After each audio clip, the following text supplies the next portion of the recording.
మనకి సమస్యలు ఉన్నాయి, బాధలు ఉన్నాయి, ఇరుకులు ఉన్నాయి, ఇబ్బందులు ఉన్నాయి, వ్యాధులు ఉన్నాయి, అప్పులు ఉన్నాయి, ఆర్థిక సమస్యలు ఉన్నాయి, కోర్టు కేసులు ఉన్నాయి, పిల్లల సమస్యలు ఉన్నాయి, పెద్దోళ్ళ సమస్యలు ఉన్నాయి, పసిపిల్లల సమస్యలు ఉన్నాయి, ముసలోళ్ళ సమస్యలు ఉన్నాయి, నిందలు ఉన్నాయి, అవమానాలు ఉన్నాయి, ఏ బోల్డ్ అన్ని ప్రాబ్లమ్స్ ఉన్నాయి.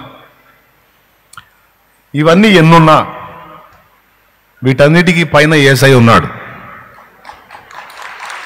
సమస్యలు ఉన్నాయి, వాటికి సమాధానాన్ని ఇవ్వగలిగిన సమాధానకర్తయ్యకు ప్రభు కూడా మనకు తోడై ఉన్నాడు. ఇంకా చెప్పాలంటే ఇవన్నీ సూర్యుని కింద, ఆకాశం కింద ఉన్నాయి, మన దేవుడు ఆకాశం పైన ఉన్నాడు. ఓకే, అంటే సమస్తం ఎక్కడున్నాయి? ఆయన పాదాల దగ్గర ఉన్నాయి.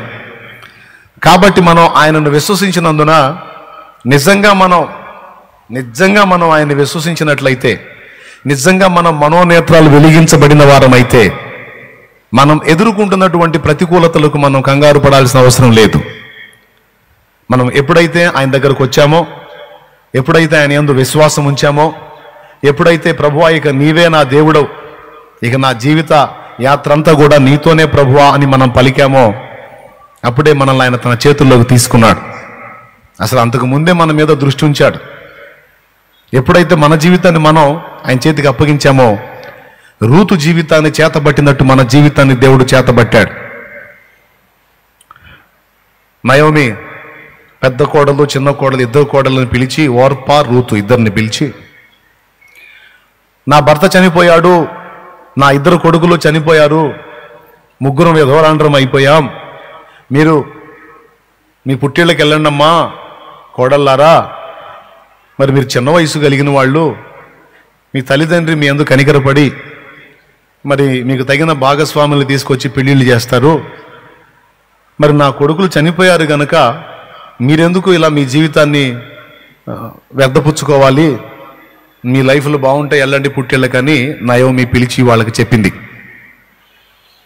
ఓర్పా మంచి సలహా ఇచ్చారు అత్తగారు, నిజంగా మీరు అత్త కాదు మాకు అమ్మ, ఎంత మంచి సలహా ఇచ్చారో, నిజంగా మీలాగా మా జీవితాన్ని గురించి ఆలోచించి అత్తగారు ఈ లోకంలో ప్రపంచంలో ఎవరైనా ఉంటారా, నిజంగా చాలా ధన్యవాదాలు అత్తగారు అని అత్తగారిని ముద్దాడి జంప్ అయింది ఓర్ప.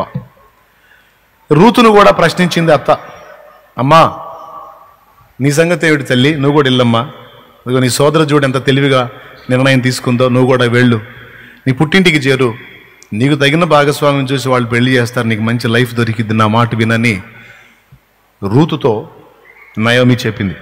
అప్పుడు రూతు ఏమందంటే, సోదరి వెళ్ళిపోయింది, నేను కూడా వెళ్ళిపోతాను, అప్పుడు నువ్వు ఒంటరి కత్తివి అవుతావు, నేను నా స్వజనుల యొద్దకు వెళ్తాను, నా సొంత దేశానికి వెళ్తాను, నా దేవుని యొద్దకు వెళ్తానని నువ్వు మాట్లాడుతున్నావు, వచ్చేటప్పుడు పిల్లలు గలదానివి, భర్త గలదానివి, కుటుంబంతో వచ్చావు, ఇక్కడికి వచ్చి కుటుంబంలోకి మమ్మల్ని చేర్చుకున్నావు, కానీ ఇప్పుడు ఎవ్వరూ లేని అనాథగా ఒంటరి కత్తిగా వెళ్తానంటున్నావు, నిన్ను ఎలా వదిలిపెట్టను అత్తమ్మా, మరణమే తప్ప మనల్ని ఏది కూడా వేరు చేయకూడదు. ఏనాడైతే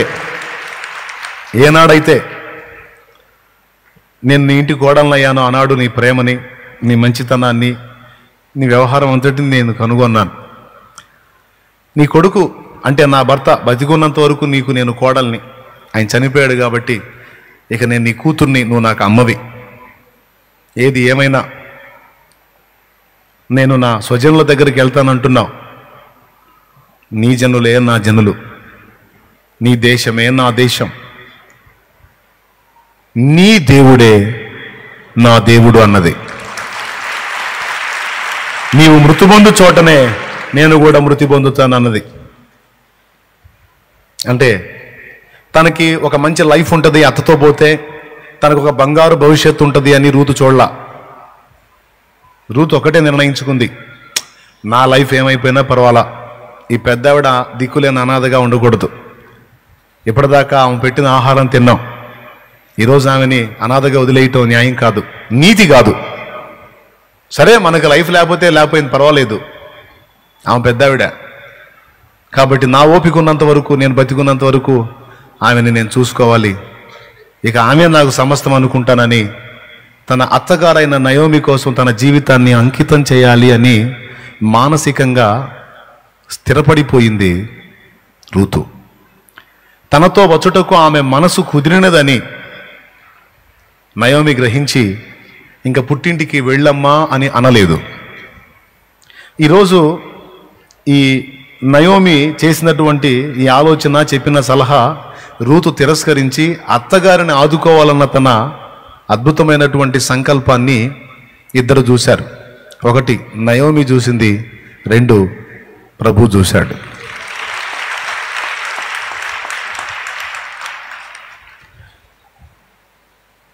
ఎప్పుడైతే రూతు తన లైఫ్ని ఫనంగా పెట్టి అత్తగారికి లైఫ్ ఇవ్వాలనుకుందో,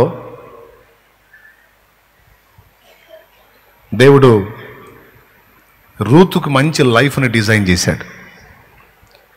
ఆమె పలికినటువంటి మాటల్లో ఒక అద్భుతమైన మాట ఏంటంటే, నీ దేవుడే నా దేవుడు.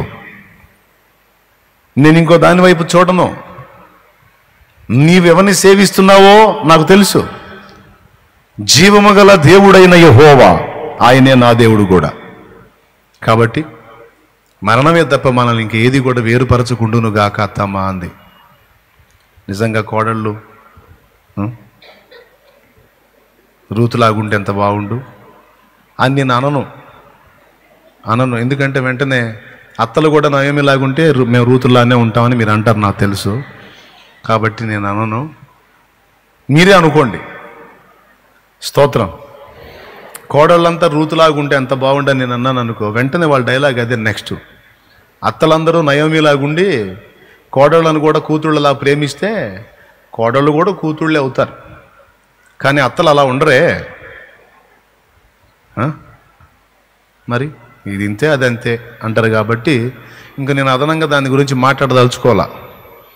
అయితే ఒకటి మాత్రం నిజం, ఒకవేళ నయోమీలు కాస్త కర్కశంగా ఉన్నా కోడళ్ళు రూతులై ప్రేమ చేత జయించవచ్చు. ఆ కోణంలో కొంచెం ఆలోచించండి, ఓకేనా? ఇకపోతే అత్తగారులు కూడా సలహా ఏంటంటే, మీ గవర్నమెంట్ దిగే గవర్నమెంట్, కోడళ్ళ గవర్నమెంట్ లైన్లోకి వచ్చే గవర్నమెంట్ కాబట్టి ఇప్పుడు నువ్వు ఫోర్స్లో ఉన్నావని ఓవర్ యాక్షన్ చేసావనుకో, రేపు కోడళ్ళ లైన్లోకి వచ్చిన తర్వాత నీకు కోటింగ్ ఉండే అవకాశం ఉంది. బయటకు ఉండకపోయినా ఇంట్లోనైనా నీకు కోటింగ్ పడిద్ది. ఎందుకంటే నీ సరుకు అంటే శక్తి డౌన్ అయిపోయింది. కాబట్టి తప్పకుండా నువ్వు ఇతరుల మీద డిపెండ్ అవ్వాల్సిన పరిస్థితి ఒక రోజు వస్తుంది నీకు. ఆ రోజున నీవు కోడల చేత బన్నులు తినే ఆలోచన చేసుకోగాని తన్నులు తినే ఆలోచన చేసుకోవద్దు అని అత్తలకు సలహా. అంటే జీవితాలు చాలా చూసాం కాబట్టి అనుభవం కాస్త కోస్త కొంతమందిని చూసినందున కొంచెం గ్రహింపు వచ్చింది కాబట్టి సలహా ఇస్తున్నా, ఓకే? ఇకపోతే తన్నినా పడిద్ది, తిట్టినా పడిద్ది, నేను తప్పితే ఆమెకు దిక్కు లేదని కోడలు నువ్వు సాగించుకున్నావు అనుకో, తాతకు పెట్టిన ప్లేటు తరతరాలు తప్పదని లోకంలో సామెత ఉంది. ఈరోజు నువ్వు ఫోర్స్లోకి వచ్చావు కాబట్టి బలహీనాలైన అత్తను నువ్వు ఏడిపించావు అనుకో, ఆడుకున్నావు అనుకో, రేపు నీకు ఒక లైన్లోకి వచ్చి నీకు చేసే న్యాయం నీకు చేసిద్ది. నువ్వు కొలిచిన కొలత చొప్పున నీ కొలవబడిద్ది కనుక తస్మాత్ అందరికీ జాగ్రత్త చెప్తున్నా. ఈ పాయింట్ పక్కన పెడదాం, ఓకే? ఎవరి హద్దుల్లో వాళ్ళు ఉండండి, ఎవరి ఫ్యూచర్ని వాళ్ళు దృష్టిలో పెట్టుకొని ప్రవర్తించండి. అన్నీ బాగున్నాయని ఓవర్ యాక్షన్ చేయొద్దు. అన్నీ బాగున్నాయని నువ్వు అనుకుంటావు, కానీ అందరి ఊపిరి, అందరి అవయవాలు ఆయన చేతుల్లో ఉన్నాయి. ఎప్పుడైతే రూతు నీ దేవుడే నా దేవుడని తన జీవితాన్ని దేవుని చేతికి అప్పచెప్పుకుందో, ఆ రోజే రూతు లైఫ్ని దేవుడు చేతబట్టాడు అన్నది మాత్రం మీరు గ్రహిస్తే చాలు. అలాగే ఈనాడు ఒకప్పుడు లోకంలో శాపంలో, పాపంలో, అజ్ఞానంలో, అంధకారంలో బ్రతికిన నువ్వు ఈరోజు వాటన్నిటిని వదిలిపెట్టి నాకు యేసు ప్రభు కావాలి అని నువ్వు యేసయ్య దగ్గరికి వచ్చావు చూడు, నీ జీవితం ఆయన చేతిలో తీసుకున్నాడు.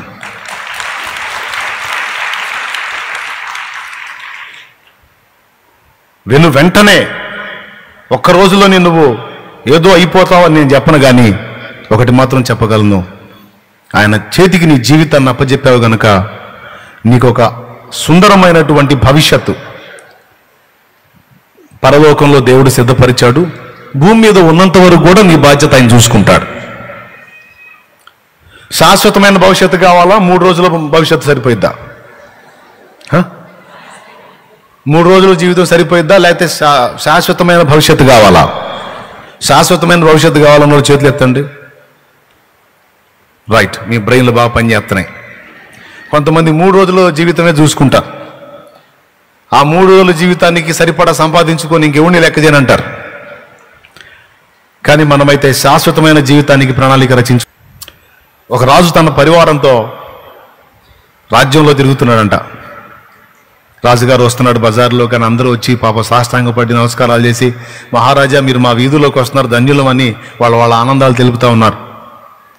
రాజు రథం మీద ఊరేగుతూ వస్తున్నాడు, పక్కన మంత్రి ఉన్నాడు. ఒకడు మాత్రం ఇంటి మిద్ది మీద కూర్చున్నాడంట, ఇట్లాంటి కుజ్జి వేసుకొని కూర్చొని 3 ఏళ్ళు చూపిస్తున్నాడంట, మీసం తిప్పుతున్నాడంట. ఎవరికి? పౌరులకు కాదు, మంత్రికి కాదు, డైరెక్ట్గా రాజుకే 3 ఏళ్ళు చూపించి మీసం తిప్పుతున్నాడంట. రాజ్యం మొత్తం తిరిగినట్టు వాడు కనపడలా. రాజుకు ఆశ్చర్యం వేసింది, ఇదేరా అందరూ నేను వస్తుంటే భయపడి వచ్చి ఇళ్ళ ముందుకు వచ్చి నేను వస్తుంటే నా ముందు సాష్టాంగ పడుతున్నారు, నమస్కారాలు చేస్తున్నారు, దండాలు దశకాలు పెడుతున్నారు. వీడెవడరా మిద్దె మీద కుర్చీ చేసి కూర్చొని మీసం తిప్పుతున్నాడు, 3 ఏళ్ళు చూపిస్తున్నాడు, ఏందిరా వీడి సోపా అని రాజు ఆశ్చర్యపోయాడు. ఆశ్చర్యపోయి మంత్రిని అడిగాడు, వాడేందయ్యా నాకెళ్ళి 3 ఏళ్ళు చూపించి మీసం తిప్పుతున్నాడు, కొంచెం కనుక్కొనిరా వాడి సోప ఏందో అని పంపించాడు. ఈ మంత్రి వెళ్ళి వాడితో కాసేపు మాట్లాడి తిరిగి వచ్చాడు. ఏంటి మంత్రి, ఏంది వాడు ఏంది చెప్తున్నాడు ఏందని అంటే, ఏం లేదు మహారాజా, వాడికి 3 రోజులకు ఉందంట, ఇంట్లో తినేదానికి 3 రోజులకు ఉందంట. రాజును లెక్క చేయను, వాడి బాబును కూడా లెక్క చేయనని మీసం తిప్పుతున్నాడు వాడు.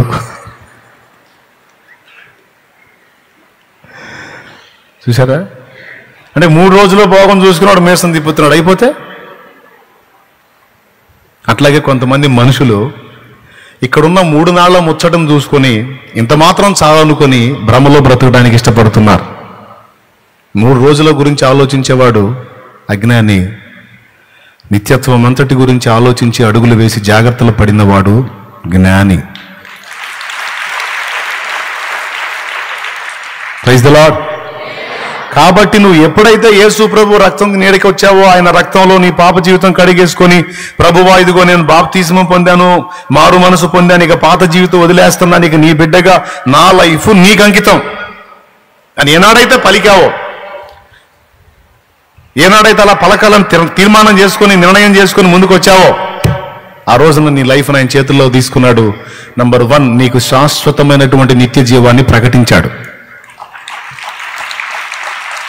శాశ్వతమైన ప్రయోజనానికి నిన్ను డిసైడ్ చేశాడు. దేవుడు లోకమును ఎంతో ప్రేమించను, ఎంతో ప్రేమించను యోహాను 3:16. కాగా తన అద్వితీయ కుమారునిగా పుట్టిన వాని యందు విశ్వాసం ఉంచిన వాడు నశింపక నిత్య జీవం పొందినట్లు ఆయనను అనుగ్రహించను. ఆయన చేతికి మన జీవితాన్ని అప్పగించి ఆయన మార్గంలో నడవడానికి ఇష్టపడిన మనకి శాశ్వతమైన నిత్య జీవాన్ని ప్రకటించేశాడు. దేవుడు లోకమును ఎంతో ప్రేమించను, కాగా ఆయన అద్వితీయ కుమారునిగా పుట్టిన వాని యందు విశ్వాసం ఉంచువాడు నశింపక నిత్య జీవం పొందినట్లు ఆయనను అనుగ్రహించను. దేవుని కుమారుని విశ్వసించువాడు తీర్పులోనికి రాక మరణములో నుండి జీవములోనికి దాటి ఉన్నాడు, వానికి ఇక తీర్పు తీర్చబడదు అన్నాడు. ఎంత మంచి ఆఫరు, ఉచితంగా ఇచ్చాడు. ఇంత మంచి ఆఫర్ని కూడా కొంతమంది లెక్క చేయరు. మారు మనసు పొందయ్యా, బాప్తిసం పొందయ్యా, ప్రభువుని విశ్వసించయ్యా, ఇక ప్రభువుని సేవించయ్యా, ప్రభువుని వెంబడించయ్యా, లెక్క చేయరు కొంతమంది. లెక్క చేయకపోతే నన్నేం చేయమంటారు? చెప్పిన మాట వింటే బాగుపడతారు, బయటపడతారు, లేకపోతే రేపు ఉంటుంది, అడిగిపోతారు. అందుకే అందరికీ ప్రేమతో హెచ్చరిక చేస్తున్నా, మారు మనసు పొందకపోతే పొందండి, పొంది ఉంటే రక్షణ పొందండి, రక్షణ కూడా పొంది ఉంటే ఇక భయపడకండి, దిగులు పడకండి, కలత చెందకండి. ఎందుకంటే నిన్ను పిలిచిన వాడు నమ్మదగినవాడు, నీ జీవితాన్ని తన చేత పట్టుకున్న వాడు నమ్మదగినవాడు. తప్పకుండా నీ జీవితాన్ని ఆశీర్వాదకరంగా మారుస్తాడు. నీకు అనుమతించేటువంటి ప్రతి పరిస్థితి నీ మేలుకే మారిద్ది, నీ ఆశీర్వాదానికే మారిద్ది. నీకు నష్టంగా సంభవించినవి సైతం భవిష్యత్తులో నువ్వు చూసుకున్నప్పుడు అవి నీకు లాభంగా మారిపోతాయి. ఈ రోజు నువ్వు ఎదుర్కొంటున్న చేదైన అనుభవాలన్నీ భవిష్యత్తులో నీకు మధురమైన అనుభవాలుగా, మధురమైన జ్ఞాపకాలుగా గుర్తుండిపోతాయి. ఓదార్పు కోసం వట్టి మాటలు చెప్పట్లా, దేవుని వాక్యం ఇచ్చిన సాక్ష్యం మాట్లాడుతున్నా. కాబట్టి ఫస్ట్ మనం చూడాల్సినది బ్యాలెన్స్ చూసుకుంటే చాలు. ప్రభు చెప్పినట్లు మనం విన్నామా? ప్రభు మార్గంలోకి వచ్చామా? ప్రభు చేతికి జీవితాన్ని అప్పగించామా లేదా? అంతవరకు చూసుకోండి. ఆ తర్వాత కథ అంతా ఆయన చూసుకుంటాడు. ఓకే, ఇక దేని గురించి కూడా దిగులు పడొద్దు, ఆలోచించొద్దు, కృంగిపోవద్దు, కలత చెందొద్దు. నువ్వు నిజంగా దేవుని మీద విశ్వాసం ఉంచిన వాడవైతే నువ్వు ప్రశాంతంగా ఉండు, రిలాక్స్గా ఉండు. నువ్వు కంగారు పడి, భయపడి, దిగులు పడి, కృంగిపోయి, ఏడ్చి, మొత్తుకొని, ఏది దేవుని ఎరుగుండి కూడా, దేవుని గురించిన సత్యం తెలుసుకొనుండి కూడా, ఆయన మహాజ్ఞానం తెలుసు, సర్వశక్తి గలవాడని తెలుసు, ఆయనకు అసాధ్యమైనది ఏది లేదని తెలుసు, జరిగినవన్నీ కూడా ఆయనకు తెలియకుండా జరగట్లేదని తెలుసు. ఇన్ని తెలిసి కూడా నువ్వు మళ్ళా దేవుణ్ణి సందేహించి, కృంగిపోయి, కుమిలిపోయి, కలత చెంది, దిగులుతో, విచారంతో, వేదనతో ఒకవేళ నువ్వు బ్రతుకుతుంటే నీకు తెలుసా, నువ్వు దేవుణ్ణి అవమానపరుస్తున్నావు, నువ్వు దేవుణ్ణి తృణీకరిస్తున్నావు, అవమానపరుస్తున్నావు. నువ్వు ఆయన నమ్మావు, ఆయన కార్యం త్వరపెడతాడు, ప్రతిదీ చక్కబెడతాడు, ఇహమందును పరమందును కూడా. ఇంకా చెప్పాలంటే, ఇంకా పచ్చిగా చెప్పాలంటే, ఆయన బిడ్డవైన నువ్వు, ఆయన కుమార్తెవైన నీవు, ఆయన కుమారుడైన నీవు, ఆయన రక్తంలో కడగబడిన నీవు ఏమేం పొందాల్సి ఉందో, ఏమేమి నీకు చెందాల్సి ఉందో, ఎప్పుడెప్పుడు ఏ ఘట్టం నీకు అందుబాటులోకి రావాల్సి ఉందో అవన్నీ ముందే రెడీ చేయబడ్డాయి. అర్థమైందా? నువ్వేమో గందరగోళం అవుతావు, అన్నీ ముందే రెడీగా ఉన్నాయి. ఆ సమయం వచ్చినప్పుడు నీకు అందుబాటులోకి వస్తాయి. నిన్న క్రికెట్ అయిందనుకో, నిన్న లైవ్ జరిగింది క్రికెట్, మనం చూడలా, మన ఇంట్లో కుటుంబ సభ్యుడు ఎవరో చూశారు. నిన్నటి ఆట చూడాలని ఇలా అనిపించింది మనకి. ఆ అయిపోయిన క్రికెట్ ఆట పెట్టుకున్నాం. హలో, వింటున్నారా? ఆట స్టార్ట్ అయింది. టాస్ ఎవరు గెలుస్తారు అన్న కాడ నుంచి మనకు ఉత్కంఠ స్టార్ట్ మనకి. కానీ మన పక్కన ఉన్నాడే మన కుటుంబ సభ్యుడు, నిన్నటి రోజున ఆట చూసినోడు, అతను ఏమన్నా టెన్షన్ ఫీల్ అవుతాడా? కంగారు పడతాడా? ఎందుకు? వాళ్ళకి తెలుసు దక్షిణాఫ్రికా వచ్చిద్దా లేకపోతే శ్రీలంకకు వచ్చిద్దా, టాస్ ఎవరికి పడిద్ది, ఎవరు ముందు బ్యాటింగ్ తీసుకుంటారు, ఎవరు బౌలింగ్ తీసుకుంటారు అనేది. దక్షిణాఫ్రికా శ్రీలంక ఆట జరిగిందని నీకెట్ట తెలుసు అంటే న్యూస్లో విన్నాలే. స్తోత్రం, గట్టిగా చెప్పండి. అర్థమైందా? ఇక ఆట స్టార్ట్ అయింది. మనమేమో ప్రతి బాల్కి మనకి టెన్షను, కానీ మన పక్కన ఉన్నోడు ప్రశాంతంగా కూర్చొని చూస్తూ ఉంటాడు. మనకి టెన్షన్ ఏంటి? పక్కనోడు పీస్గా ఉంటాం ఏంటంటే పక్కన ఉన్నోడు ఆట ముందే చూసేశాడు. నువ్వు మరీ కంగారు పడి, అబ్బో ఈ క్యాచ్ లేచినట్టుందిగా, అయిపోయిందా, అవుటా వీడు అని అంటుంటావు. పక్కన అంటాడు, అవుట్ కాదు, ఏం కాదు, అది 6 పోయిందేవో అంటాడు. ఎందుకంటే అది 6 అని వీడికి ముందు తెలుసు, ఎందుకు చూసున్నాడు. సేమ్ పొజిషన్లో నిన్ను, నీ పక్కన దేవుణ్ణి నువ్వు ఊహించు. ఓకేనా? నీ లైఫ్లో ప్రతి అడుగు నీకు కొత్తది. నీ జీవితంలో ప్రతి నిమిషం, ప్రతి గంట, ప్రతి అరగంట, ప్రతి రోజు నీకు కొత్తది. ఎందుకంటే నీకు ప్రస్తుతమే తెలుసు. కానీ నువ్వు సేవిస్తున్న దేవుడు, నేను సేవిస్తున్న దేవుడు, మన ప్రభు టోటల్ మన లైఫ్ ఆట మొత్తాన్ని చూసే కూర్చున్నాడు ఆయన. ఇప్పుడు టెన్షన్ ఉంటే ఎవరికి ఉంటుంది? ఆటలో ఉన్న మనకుంటుంది, ఆట చూస్తున్న మనకుంటుంది ఫ్రెష్గా. ఆల్రెడీ చూసేసినోడికి ఉంటుందా? అందుకే ఆయన ప్రశాంతంగా ఉండు అంటాడు. ఆయన కూడా ప్రశాంతంగా ఉంటాడు, నిన్ను కూడా ప్రశాంతంగా ఉండు అంటాడు. ఏం ప్రశాంతం తండ్రి, ఏమైపోతానో నాకేం అర్థం కావట్లేదు తండ్రి, ఏమైద్దో ఏమో నాయన, ఎట్లా మారిపోద్దో ఏమో నాయన, మొత్తానికి సుడిగుండంలో చిక్కుకున్నట్టు ఉందయ్యా, వామ్మో ఏందో ప్రవ్వా అన్ను అంటే ఆయన చిద్విలాసంగా నవ్వుతూ ఏం కాదులే, నువ్వు అట్లా వర్రీ కావద్దు, ప్రశాంతంగా ఉండు, అదొక దరికి వచ్చిందిలే అంటాడు ఆయన. కడలేని కడలి తీరము ఎడమాయ కడకునా బ్రతుకునా, కడలేని కడలి తీరము ఎడమాయ కడకునా బ్రతుకునా, గురిలేని తరుణాన వేరువగా నాదరినే నిలిచేవనా ప్రభు, గురిలేని తరుణాన వేరువగా నాదరినే నిలిచేవనా ప్రభు. నేను వెళ్ళే మార్గము నా యేసుకే తెలియును, నేను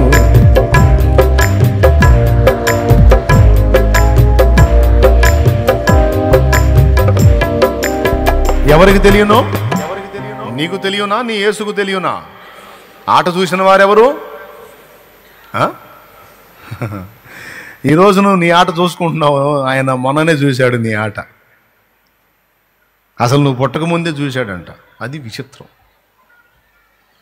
ఇప్పుడు చెప్పండి, టోటల్ నీ లైఫ్ స్టార్టింగ్ టు ఎండింగ్ దాకా మొత్తం చూసేసిన వాడికి నువ్వు కంగారు పడతావు, ప్రభా ప్రభా వామో ఏసయ్యో అంటే ఆయన ఏందమ్మా ఏందమ్మా అంటాడా? అంటాడా?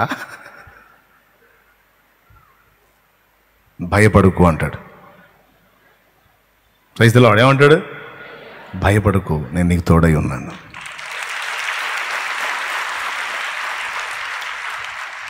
Amen, amen, amen. నువ్వు ఒకటే చూసుకోవాల్సింది, అప్పచెప్పావా లేదా లైఫ్, అంతే. ఎంతమంది అప్పచెప్పారు బాబా? ఎట్లా అప్పచెప్పారు? రక్షణ పొంది దేవునికి చెందిన వారయ్యారు బాప్తీసం ద్వారా, మారు మనసు పొంది బాప్తీసం దేవుని చెంది. ఇంకా నేను పొందలేదన్న వాళ్ళు చేతులు ఎత్తండి. ఇంకా నేను పొందలేదన్న, నేనే తిట్టంలే, చేతులు ఎత్తండి. మరి మీరు ఇకనన్నా అప్పచెబుతారా? ఇకనన్నా అప్పచెబుతారా? ఖచ్చితంగా బాప్తీసం పొంది నా జీవితాన్ని కూడా ఆయన చేతికి అప్పగిస్తాను. నేను కూడా ఇక ఆయన నీడలో బ్రతుకుతాను. నా గమ్యాన్ని ఆయన ఎరుగును, నేను ఎరగను. నా మార్గం ఎవరికి తెలుసు? నా యేసుకే. ఆయన తెలుసు, ఆయన తెలుసు, ఆయనే నడిపిస్తాడు, ఆయనే నడిపిస్తాడు.